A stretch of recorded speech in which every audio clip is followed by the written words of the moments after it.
Alright, today we're tackling one of the most essential and honestly often misunderstood molecules in biology. Let's dive right in. That's right, we're talking about lipids. You probably know them as fats and oils, but there is so much more to their story. I mean, from providing the energy we burn to literally forming the boundaries of our every cell, lipids are absolutely fundamental to life as we know it. So, here's our game plan. First, we'll nail down what lipids actually are. Then we'll break them down into their core building blocks. We'll see how those pieces snap together to make a triglyceride, explore what those do in the body, and finally, we'll look at a really special case, the phospholipid. Okay, so first things first, what even is a lipid? And you know, that's actually a trickier question than you might think, because they're an incredibly diverse bunch of molecules. But they all share one crucial defining feature. They do not dissolve in water. I mean, just think about making a salad dressing with oil and vinegar, right? They never mix. That property, being hydrophobic or water-hating, is the absolute key to everything lipids do. And yeah, the ones we run into all the time are fats, which are solid at room temp, and oils, which are liquid. Here are the core details regarding this topic. Review them intently for their deemed crucial for your finals. To really get what lipids are all about, we've got to look at the Lego bricks they're built from. And it really just comes down to two main kinds of pieces, fatty acids and alcohols. So let's grab that first piece of the puzzle, the fatty acid. Every single one has two different parts. There's an acidic head that's a carboxyl group, and then attached to that is a long, dangly hydrocarbon tail. And these tails are pretty long, often 15 or even 17 carbon atoms. This two-part structure is totally central to what it is.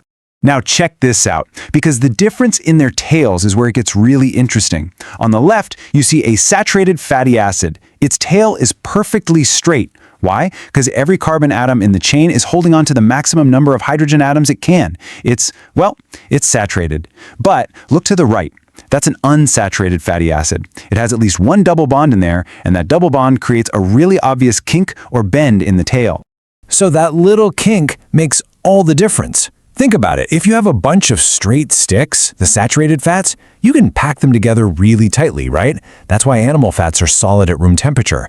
But now try packing a bunch of bent, kinky sticks, the unsaturated ones.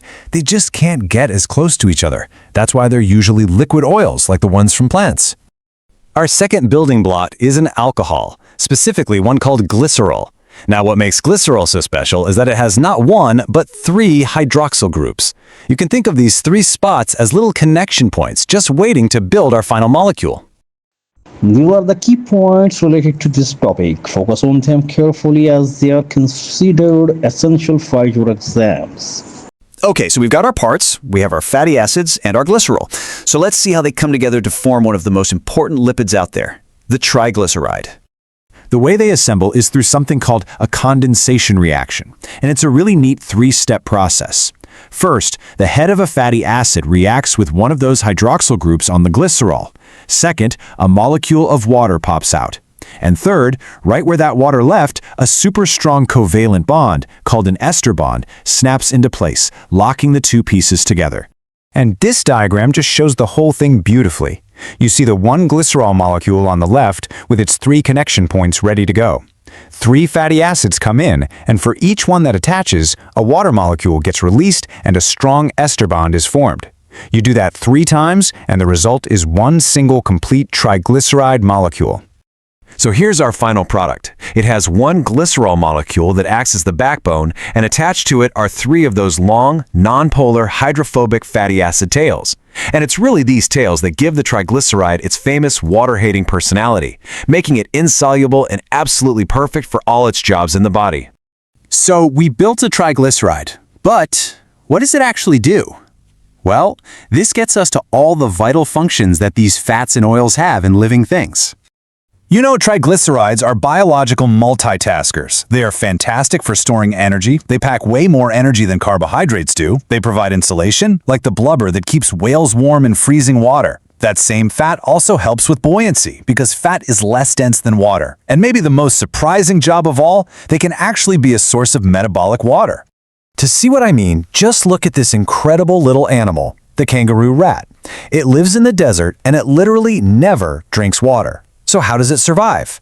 It gets all the water it needs by breaking down the fat in the seeds it eats.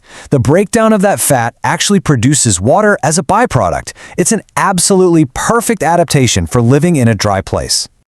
Okay, we're moving on to our final section, and it's a big one. We're going to look at a very special type of lipid that is, and I am not exaggerating, the molecule that makes complex life possible. I'm talking about the phospholipid. So what makes a phospholipid different from the triglyceride we just built? It's one simple but profound change. Instead of 3 fatty acid tails attached to the glycerol backbone, a phospholipid only has 2. That third spot is taken up by a phosphate group. And this one little change gives the molecule a total split personality. The phosphate group head is polar, which means it's hydrophilic. It loves water. But the 2 fatty acid tails, just like before, are still very much hydrophobic. They hate water. This creates a two-faced molecule. This dual nature is the key to everything. When you put phospholipids into water, they spontaneously arrange themselves into a double layer, what we call a bilayer. The water-loving heads all face the water on the inside and outside of the cell, while all the water-hating tails hide away in the middle. This creates a stable, flexible barrier, the cell membrane. So let's just pause on that for a second. Why is this ability to form a perfect, self-assembling barrier so profoundly important for life itself? Because without that barrier, there's no inside versus outside. There's no way to create a controlled internal environment that's separate from the chaos of the outside world. This single, elegant molecule solves one of the most fundamental problems in biology. The phospholipid bilayer isn't just a part of a cell. It is the very structure that makes a cell, and therefore life itself, possible. The screen highlights important terms for this topic, arranged based on various exam boards. These keywords require strong focus during preparation due to their importance and must not be overlooked at all. Additionally, there is a past paper review for each board and paper category. Pay attention to this as well. It will greatly enhance your preparation. Moreover, try to understand how each keyword works in context instead of just memorizing it alone. Practicing these terms regularly in past questions will improve your accuracy and exams outcomes.